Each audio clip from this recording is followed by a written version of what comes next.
Hello students, आज जो है वो हम स्टार्ट कर रहे हैं फिजिक्स और प्लस टू फिजिक्स पढ़ेंगे। प्लस टू फिजिक्स में जो है हमने फर्स्ट चैप्टर स्टार्ट किया हुआ है। फर्स्ट चैप्टर में जो है हमने इलेक्ट्रिक चार्ज के बारे में डिटेल से पढ़ा था, इलेक्ट्रिक चार्ज की प्रॉपर्टी और इलेक्ट्रिक चार्ज की जो भी क्वांटिटी अपने पास यूज होती है विद एसआई यूनिट, उसके बारे में हमने डिटेल से पढ़ा। आज जो है हम स्टार्ट करने जा रहे हैं मोस्ट इंपॉर्टेंट टॉपिक जो इस चैप्टर से सबसे ज़्यादा हमें एग्जाम में पूछा जाता है, Coulomb's law in vector form, superposition principal.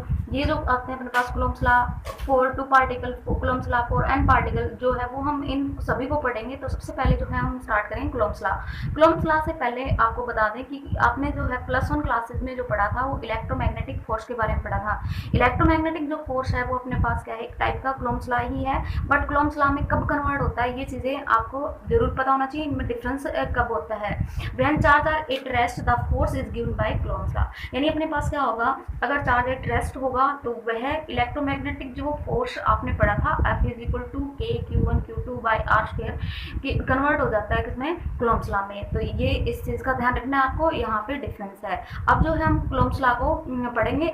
आपको एक वीडियो में बताया गया था कि अगर आपके पास फॉर्मूला है, फॉर्मूले से आप डेफिनेशन बना सकते हो, तो इसलिए यहाँ डेफिनेशन नहीं लिखी हुई है।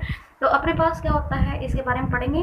फर्स्ट जो इक्वेशन है, सेकंड इक्वेशन है, जैसे आपको दिखाई गई है वहां से आप इसको डिफाइन कर सकते हो। डिफाइन कैसे करोगे, आपको डायग्राम गिवन है और डायग्राम के अंदर आपके टू ऑब्जेक्ट बना रखे हैं, Q1 और Q2 जो है उनके ऊपर चार्जेज हैं। फर्स्ट जो ऑब्जेक्ट है अपने पास उस पर जो चार्ज है वो Q1 है, सेकंड जो ऑब्जेक्ट है उस पर जो चार्जेज है वो अपने पास है Q2, और अपार्ट जो डिस्टेंस है अपने पास है वो R है। तो इसी से हम डेफिनेशन पढ़ेंगे और डेफिनेशन क्या बनती है, द फोर्स ऑफ अट्रैक्शन और repulsion between two stationary electric charge is directly proportional to product of charges and inversely proportional to the square of the distance between them. यानी अपने पास क्या है, यहाँ से आपकी ये डेफिनेशन जो है कंप्लीट हो जाती है कि फोर्स जो होता है वो डायरेक्टली प्रोपोर्शनल होता है प्रोडक्ट ऑफ टू चार्जेस में और इनवर्सली प्रोपोर्शनल होता है स्क्वायर डिस्टेंस बिटवीन देम में। अब हम क्या करेंगे, बोथ इक्वेशन को कंबाइन कर देते हैं।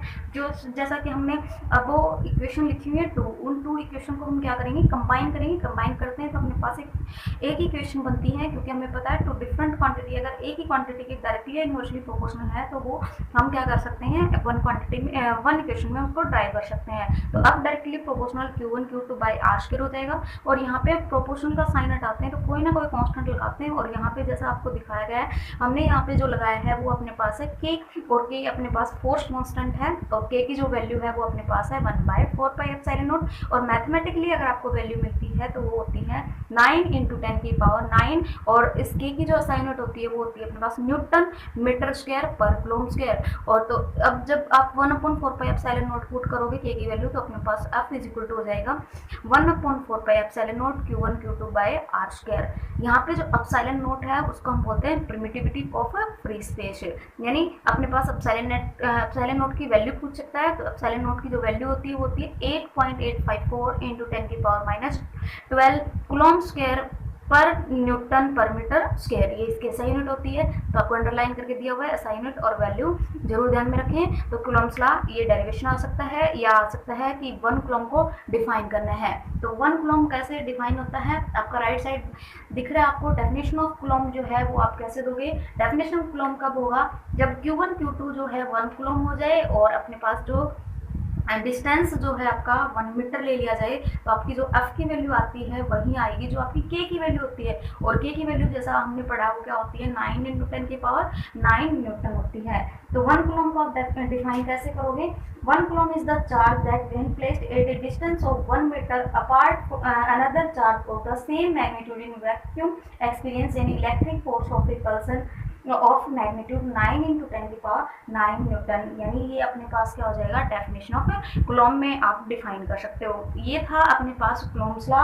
अब जो आगे पढ़ेंगे वो हम पढ़ेंगे Coulomb's law in vector form. तो Coulomb's law in vector form हमें डिटेल से पढ़ना है, क्योंकि जो एग्जाम का जो क्वेश्चन है वो अपने पास Coulomb's law in vector form बनता है। तो वहाँ जो है हम डिटेल से करेंगे। तो नेक्स्ट टॉपिक को करते हैं। अब जो है वो हम पढ़ेंगे क्लोम्स ला इन वेक्टर फॉर्म। जैसा कि आपको बताया गया था, क्लोम्स ला इन वेक्टर फॉर्म जो है वो आपके पास एग्जाम के लिए भी है। तो क्लोम्स ला इन वेक्टर फॉर्म में जो सबसे पहले हम डायग्राम बनाएंगे, उस डायग्राम के थ्रू ही हम क्या पढ़ेंगे, केस फर्स्ट और केस सेकंड पढ़ेंगे। केस फर्स्ट जो है अपने पास है फोर्स इज रिपल्सिव, सेकंड जो होगा फोर्स इज अट्रैक्टिव। तो यहाँ पे जो अपने पास है टू केसेस को हम पढ़ेंगे। अब सबसे पहले हम फर्स्ट केस को करते हैं। फर्स्ट की केस की तरह ही अपने पास सेकंड केस होगा।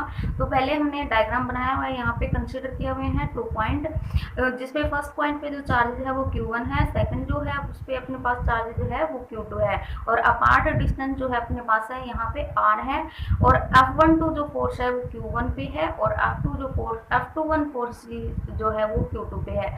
F1 फोर्स जो होता है अपने पास वो हमेशा Q1 ड्यू टू Q2 होता है। F21 जो होता है वो क्या फोर्स कौन सा होता है, Q2 ड्यू टू Q1 होता है। तो यहाँ पे ये आप लिख सकते हो स्टेटमेंट में। अगर स्टेटमेंट में लिखना चाहो तो लिखोगे कैसे, consider two like charges Q1 and Q2 the present at a point first and second in vacuum at a distance R apart. The charge will give equal repulsive force on each other. F12 be the force on charge Q1 due to Q2 and F21 be the force on charge Q2 due to charge Q1। यानी हमने जो पढ़ा था पहले वही हमने same statement में लिख दिया। अब according to Coulomb's law the magnitude of force on charge Q1 due to Q2 when the force is repulsive। Repulsive के केस में हम जो है फर्स्ट के पढ़ रहे हैं अपने पास force on Q1 due to Q2, तो अपने पास जो वैल्यू आएगी वो आएगी F12 is equal to 1/4 pi epsilon naught Q1 Q2 by R square और into R21 magnitude, sorry unit vector R21 जो यूनिट वेक्टर है। अगर वेक्टर फॉर्म में लेते हैं तो यूनिट वेक्टर आता है हमेशा, और यूनिट वेक्टर की जो वैल्यू होती है वो अपने पास actual vector by magnitude of the vector. Similarly हम पढ़ेंगे force on Q2 due to Q1, तो अपने पास बनेगा F21 is equal to 1/4 pi epsilon naught Q1 Q2 by R square into R12 unit vector. तो यहाँ पे अपने पास ये दोनों केस निकाल लिए, और हम देखेंगे यहाँ पे हमने पहले ही पढ़ा है कि R यूनिट वेक्टर जो होता है एक्चुअल वेक्टर बाय मैग्नीट्यूड होता है। R21 जो होता है इज इक्वल टू अपने पास माइनस R12 के आएगा। कैसे, R12 की जो वैल्यू होती है वो होती है अपने पास है पोजीशन वेक्टर फॉर 2 पॉइंट निकालते हैं हमेशा क्या करते हैं, सेकंड पॉइंट माइनस फर्स्ट करते हैं। वैसे ही आप लगाओगे R12 का केस जो होगा R2 माइनस R1 होगा, और R21 का केस जो होगा वो हो जाएगा अपने पास R1 माइनस R2। तो इन को वैल्यू अगर आप पुट करते हो तो अपने पास आता है कि वेक्टर फॉर्म में जो स्ट्रेट वे में जो फोर्सेज हैं F12 और F21 जो है वो इक्वल एंड अपोजिट हैं।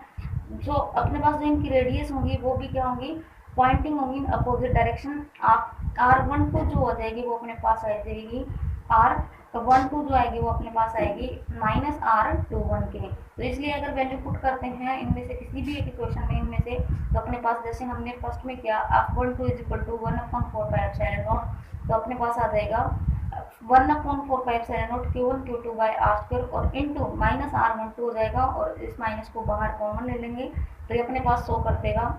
लास्ट में जो आपको ब्रैकेट में दिखाया गया है 10, F12 इज इक्वल टू हो जाएगा माइनस अपने पास है F21, और आप कह सकते हो दोनों का सम जो है वो इज इक्वल टू 0 आएगा, और ये जो है अपने पास शो करता है न्यूटन थर्ड लॉ को। सिमिलरली जो है आप लगा सकते हो यहाँ पे अट्रैक्टिव के लिए। यहाँ पे अट्रैक्टिव में ले लोगे तो अपने पास याद रखना है in the case of two charges are unlike they will exert equal attractive force each other. यहाँ पे डायग्राम है वो चेंज हो जाएगा अट्रैक्टिव केस में, और जो बाकी वैल्यू है वो आपकी सेम रहेंगी। आप बाकी केसेस जो है वो सेम कर सकते हो, force on Q1 due to Q2 and force on Q2 due to Q1। बाकी आप सिमिलर करोगे, बट ये ध्यान रखना है आपका डायग्राम में जो है वो चेंजेस आ जाएगा। सिमिलरली आपका क्या आएगा, F12 इज इक्वल टू क्या आएगा माइनस F21। तो ये दो केसेस आप लगा सकते हो। केस फर्स्ट जो है when the force is repulsive, second case में फोर्स इज अट्रैक्टिव। रिपल्सिव जो होगा वो अपने पास लाइक चार्जेस के केस में, और अट्रैक्टिव जो होगा वो अपने पास अनलाइक चार्जेस के केस में होगा।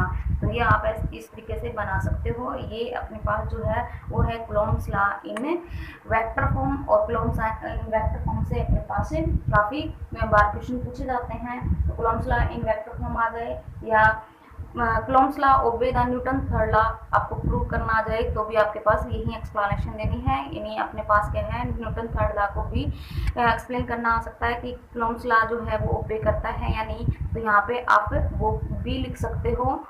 Thank you.